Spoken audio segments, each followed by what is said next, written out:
All right, so we are here at Prevent Clinic in North Atlanta with Dr. Miller. Dr. Miller, can you tell us about what you do? So I am a family medicine physician. So I guess you would think primary care. I take care of patients from, say, cradle to grave. So from right now, like 10 to over 100. What would you say is the most important thing that you tell your patients?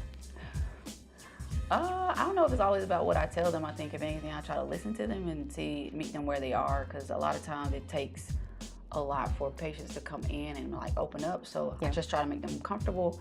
The more comfortable they are, the more they're gonna open up and let me know what's really going on, so that I can help them better. So can you tell us what the word wellness means to you?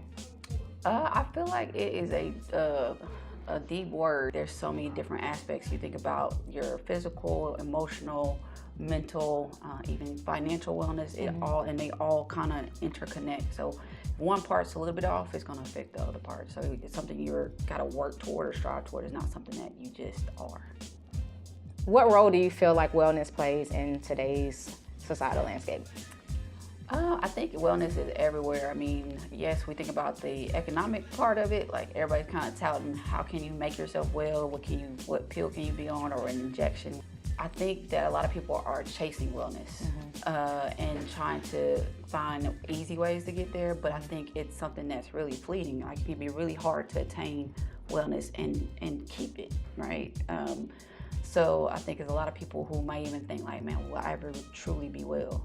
When at one point, wellness really was like, hey, that's just my baseline. Like something we could almost expect, but now it's like, dang, will I ever be well again?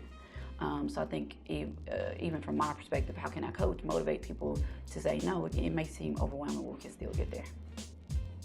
And as a PCP, what is your role with mental wellness, or how do you feel about mental wellness? I feel like it is, I always laugh because going into family medicine, you think, oh, I'm doing hypertension, cholesterol, diabetes, and I say I probably do more mental health than anything. Wow.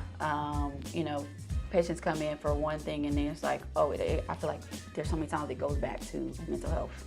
Am I stressed, anxious, fearful? Do I feel stable? We got a lot of people being laid off right now.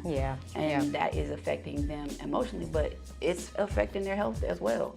Are they having musculoskeletal problems or GI problems all of a sudden just because they have this amount of stress or burden on them? So I think it's hard to do my job if I don't address the mental. So it becomes cumbersome, but you gotta be able to talk about that, address it, and try to help before we can really get to a lot of the other things. For those that are unable to afford therapy, what would you recommend?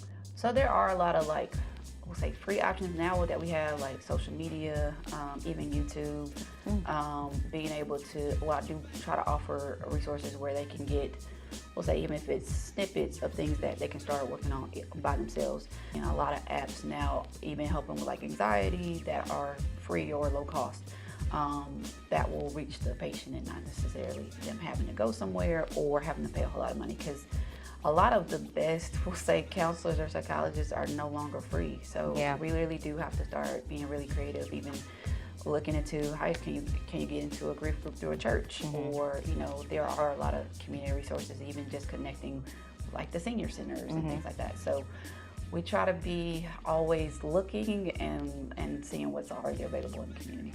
So as you know, Bridge of Light focuses on helping individuals experiencing homelessness. What would you say that we should be looking out for those that we serve, where we know, hey, they may need some extra special attention, or we may need to get them to a ER? I think the obvious ones is if you're seeing, like wounds, or let's say you've been following somebody and all of a sudden they had a really significant weight loss. Okay.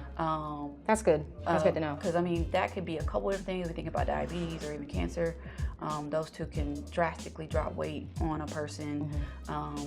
If they have, like, we'll say, new onset seizures, that would be a big one. Okay.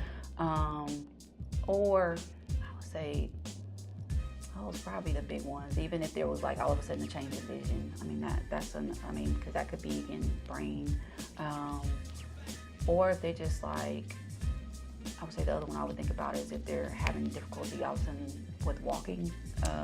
So with like balance? Yeah, or? exactly. Because then we start thinking about, all right, has there been trauma to the brain, or are there other things going on that could be, kind of, we'll say, building up.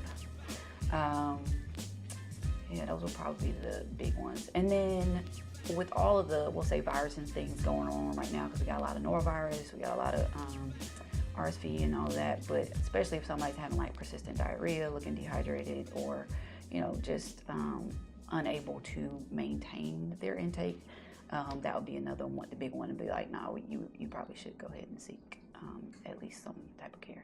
Cool. Well, thank you so much. We really appreciate you taking the time out. All right, cool. I'll enjoy this.